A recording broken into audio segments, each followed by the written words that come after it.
Muy buenos días, estimados amigos y amigas. En esta ocasión compartimos con ustedes el siguiente tema en esta cápsula denominada ¿qué se entiende por objeciones en línea durante el interrogatorio y contrainterrogatorio en la audiencia de juicio oral? Para ello tenemos que recalcar que la forma de desahogar las pruebas en la audiencia de juicio oral es por la vía del interrogatorio. Y también para la forma de desacreditar o desvirtuar la prueba tenemos también el mecanismo procesal del contrainterrogatorio. Ahora bien, cuando se hace el desahogo de la prueba en interrogatorio de la parte oferente de la prueba, el mismo Código Nacional nos establece ciertas reglas para realizar el interrogatorio. Para ello, el artículo 373 del mismo Código Nacional establece las reglas para formular las preguntas en juicio. Ahora bien, si no se siguen las reglas para formular preguntas en juicio contenidas en el artículo 373, puede válidamente la contraparte interponer una objeción. ¿Qué entendemos por objeción?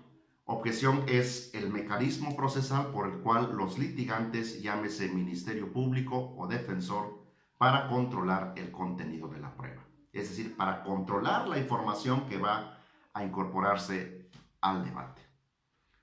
Y el propio artículo 374 nos establece la forma de cómo hacer esa interposición de la objeción.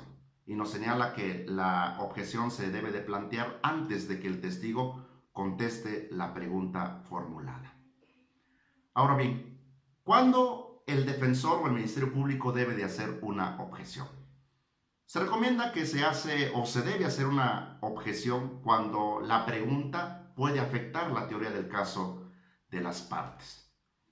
Y el artículo 373, cuando habla reglas para formular preguntas en juicio, establece que solamente se van a permitir preguntas que versen de un solo hecho. No se deben de permitir preguntas ambiguas o poco claras. No se pueden permitir preguntas conclusivas, preguntas impertinentes o irrelevantes, preguntas argumentativas, preguntas ofensivas, coactivas o sugestivas en el interrogatorio.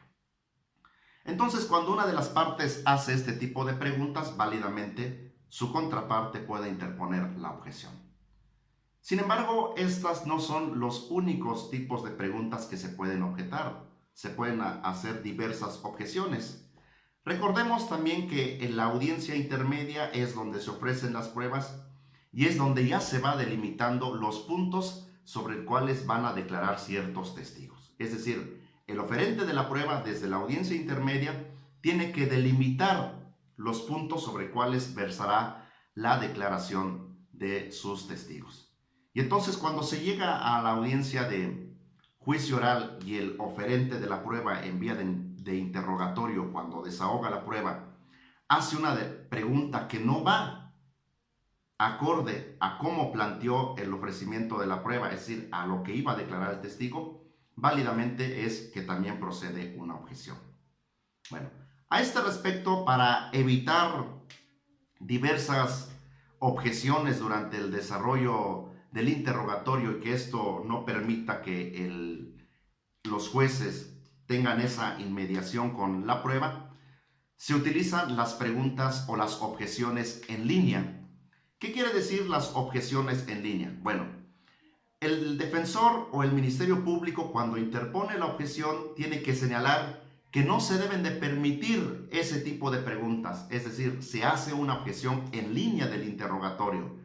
Es decir, cuando el oferente de la prueba quiere hacer una pregunta al testigo, policía o perito, y sin embargo esa línea del interrogatorio no fue ofrecida así desde la audiencia intermedia, es por lo que se puede hacer esa objeción en línea. Es decir, todo lo que tenga que ver con esa línea de preguntas debe de ser objetadas. ¿Y cómo se hace? Se debe de pedirle al juez presidente, quien dirige el debate, decirle que le diga al defensor o al Ministerio Público quien esté haciendo las preguntas en vía de interrogatorio o contrainterrogatorio que se abstenga de realizar ese tipo de preguntas en virtud de que se interpone una objeción en línea. ¿Qué quiere decir esto? Que se objeta toda la línea del contrainterrogatorio del que está objetando la contraria. Esto, estimados compañeros, suele pasar a menudo en las audiencias de juicio oral y válidamente podemos hacer esas objeciones en línea. Esperando que esta cápsula sea de utilidad para ustedes, nos vemos en la siguiente semana. Muchas gracias y buen inicio de semana.